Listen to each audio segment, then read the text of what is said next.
Hello, this is Ursa. Welcome to Viva Pinata Pocket Paradise. The last episode was the tutorials. You don't need to see that, so this might be the first episode that you see. But oh, excuse me. Oh goodness.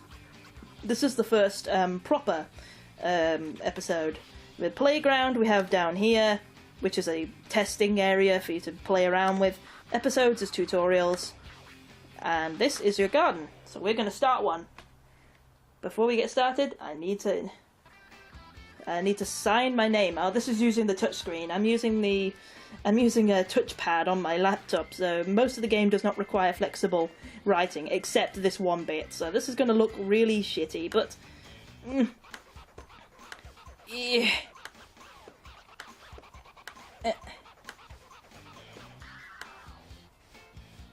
Hey! Congratulations, you now own your very own garden. Not looking very pretty at the moment though, is it? You can start by clearing away some of the rubble. Maybe you could attract a worm.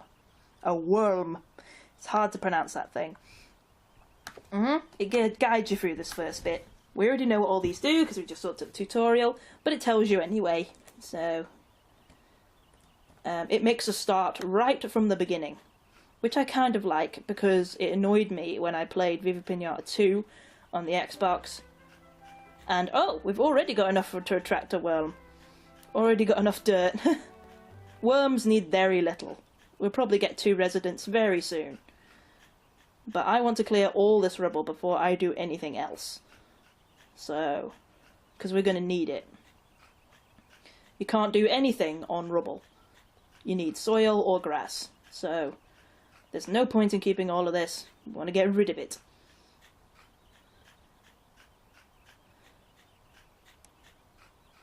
Yeah, it gives us a completely blank slate. Oh, he's visiting. We've got plenty of dirt, so he should be happy. That's the only requirement a worm needs. And it's raining already, except worms like rain, so he'll be happy. Oh, there he goes. You see a little animation on the top of the screenshots of the game on the Xbox. That's the crappiest thing. Oh dear. But we got 1 worm resident. Now we just have to wait for a second one to appear. And once I've finished cleaning this up, once we have 2 residents, we can breed them. If you consider worms breedable. Oh, I think that was it. We got another resident just then, I think. Oh, and here we go, a little tutorial thing. So you're the new owner of the garden over here. Pleased to meet you. My name's Willy Builder. I put up all the buildings around here. I see you already have a worm resident. You're probably going to need a few more. Open yard need a house before they can romance, you know. Anyway, consider my yard open for business and call in anytime.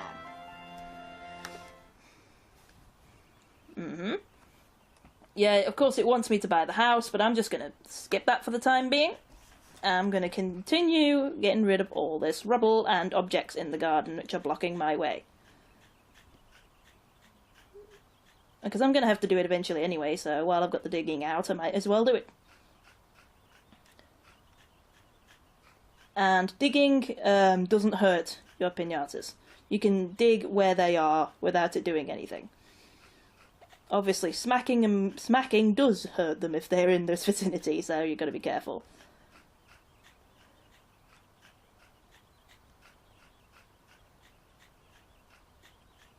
Doing precise things like this can be a little bit annoying, but you don't have to do this very often.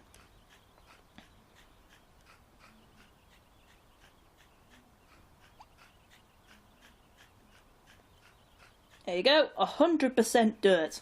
On the top screen it tells you how much percentage you have of each type of terrain, which is handy, especially considering the fact that you're going to need to know that when you need certain percentages of terrain as a requirements for certain pinatas. Right, now we want the SPAC option.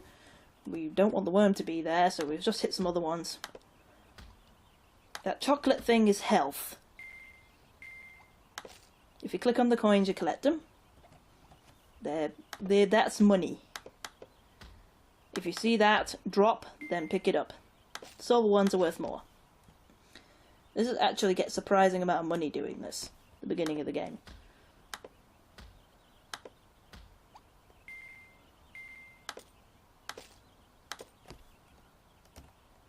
Get rid of all this trash.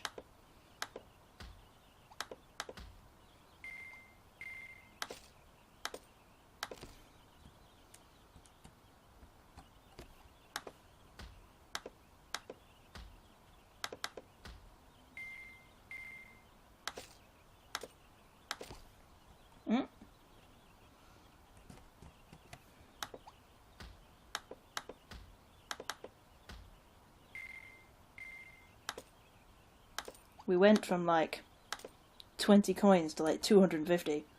As you can see, he gets quite a bit of money from doing that.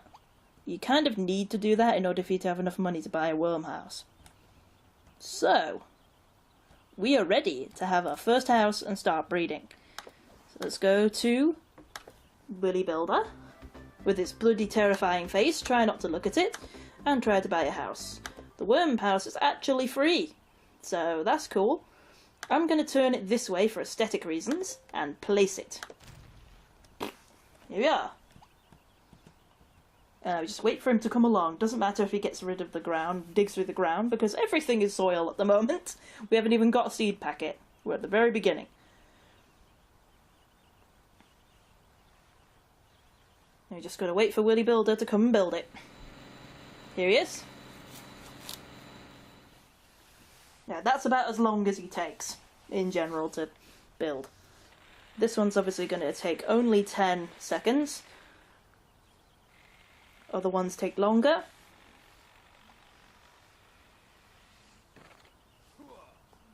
Hooah! Alright, building complete. It tells you on the top screen that it's done, and it gives you a little doo-doo, so you know. Smack it, and we have a house for the worms.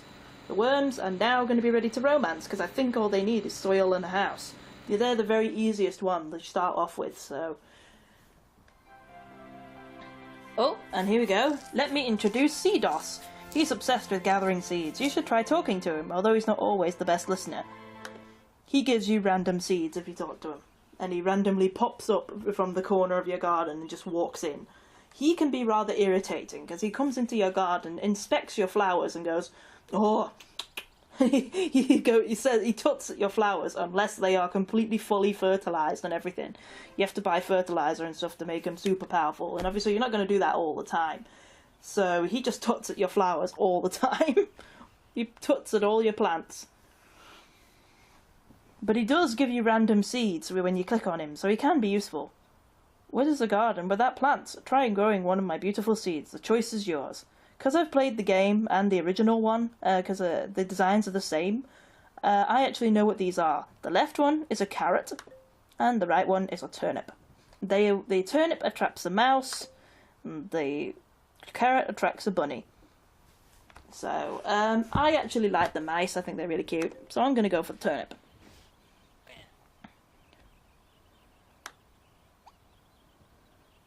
I'm going to plant this. I don't have to, but I will anyway. And give this a little water. Oh, it's already watered. Whoops. Didn't realise. Well, I slightly overwatered it, but doesn't matter. Let's romance these two. And if you click on them, you can see a smiley face. That smiley face represents our happiness. And that's a very complicated system in this game. I don't fully understand it myself, but you can make them slightly happy if they're a species which likes water, like a frog or these worms. If they like water, you can water them with a watering can and it makes them slightly happy. If they eat candy, it makes them slightly happy.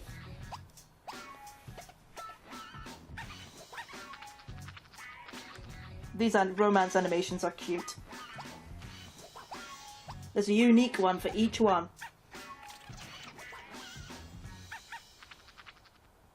And they are copied from the original game, so they are. New pinatas unlocked. Well done, your garden is thriving, so you should know to be careful You should now be able to attract a few more species. Ugh, couldn't get that out. Keep an eye out for the sparrow mint, that's the one on the right, bunny comb, bunny on the left, and mouse mallow, the one in the middle. When an egg needs delivering, the call goes out. Who can move a delicate egg across the land and deliver it in perfect condition to the precise location where its parents await? The intrepid Storkos.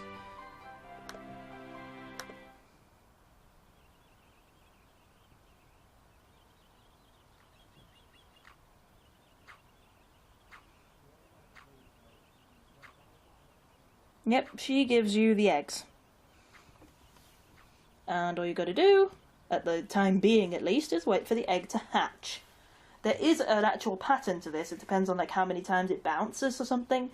Depends on like how it's hatching, and you can smack it at a certain point and it mutates some of them. I think the only one I know of is a snake, but that's much later. We don't really have to worry about that right now. We just have to wait for the worm to grow.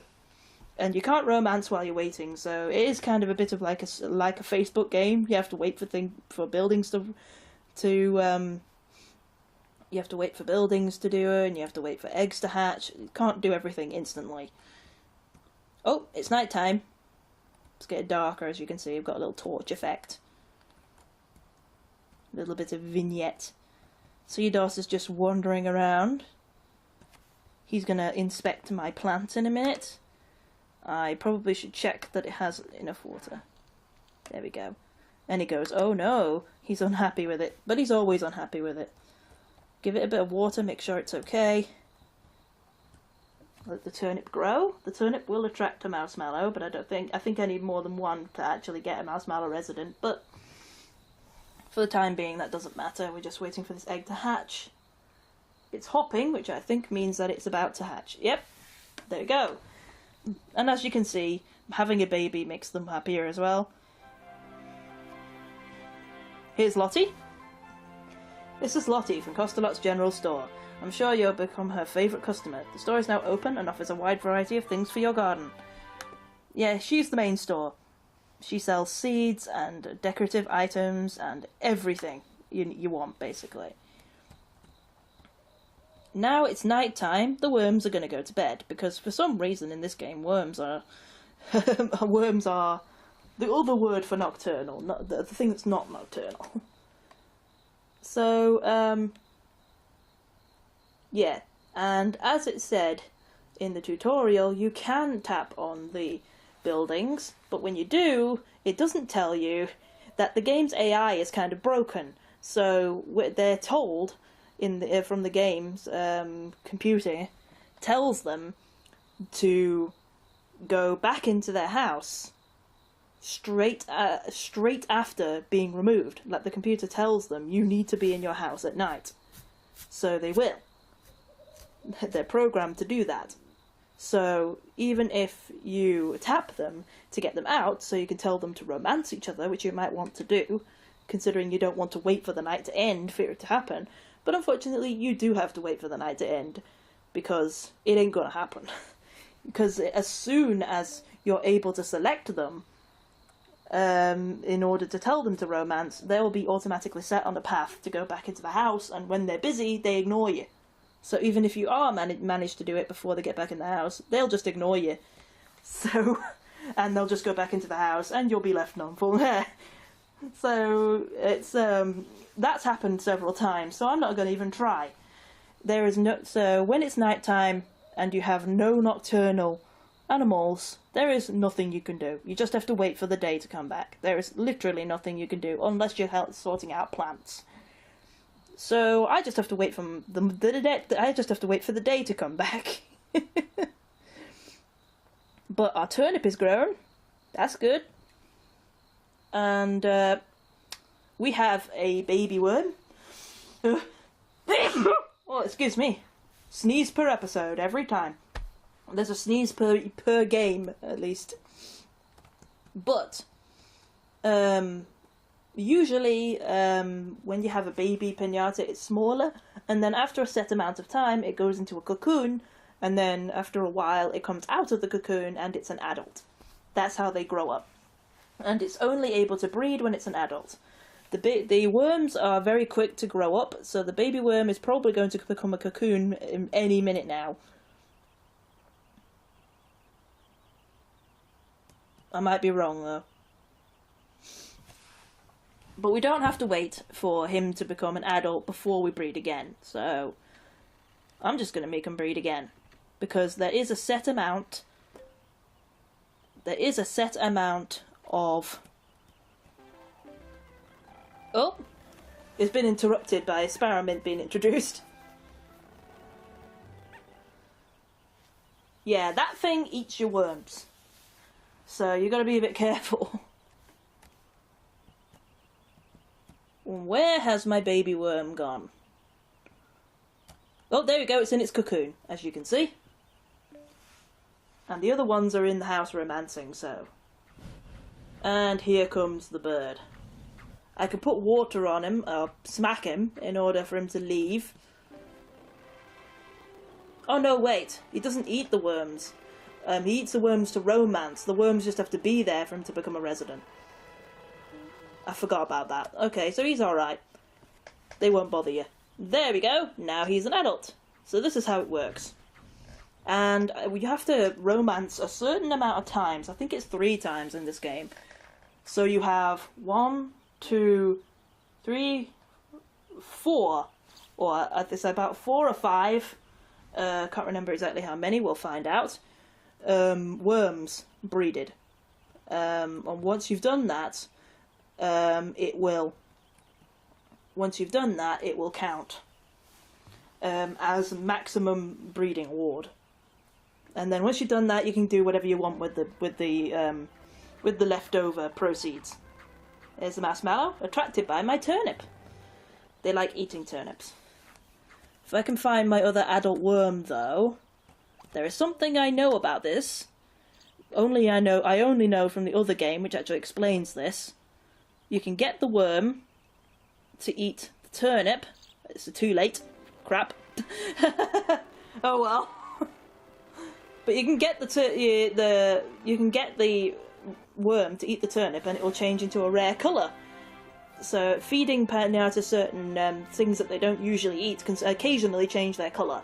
And I think you can only change their colour once in this game, whereas in the other game you could do 3. I'm not sure. I'm not sure.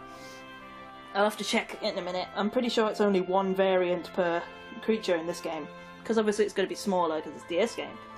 I've got an upgraded tool. You need to put some more effort in. This garden is still very amateurish. This will give your shovel some extra strength. Not sure what that means, but... yeah, we got a bunch of residents that we don't really want, but... whatever. There we go. We have a baby worm. And while it's the daytime, we want to get these done as quick as possible. And I'm going to romance the parent with the baby. Because we can. They don't care. Inbreeding! Yay! Unlike the other version of the game, you don't have to play any minigame for them to romance. They just do it. Which is handy. You don't have to play a minigame to do it. You also have to breed less times. Which is also cool. So in some ways it's easier. But in other ways it's also a bit more awkward. Because the AI can be right shit. In this game, the AI can be terrible. One of the good things about this game compared to the original is in the original, it wasn't programmed to detect how many times you romanced. It instead detected how many of a certain pinata were in your garden. So in order for you to get the max romancing, you had to romance till you had a certain amount in your garden at the same time. And you had to have them in the garden at the same time for it to count them. Whereas in this game, it actually doesn't matter. I tested it, and it fixed that error. Whereas in this game, you can actually sell off and get them eaten, or get rid of the pinatas in some way, and it will still count you as a master romancer if you romance them a certain amount of times. So it does. That's a lot better. I'm very happy with that, because that's something that really irritated me in the original. The cocoon hatched, so we got another adult. These two can romance now if we really wanted to. We could do that right now if we wanted to. While these ones are waiting for the egg to hatch, you don't have to wait. But I think that this is enough to be Master Romancer. I'm not entirely sure. We're going to wait till it hatches to find out, because I don't want to spare.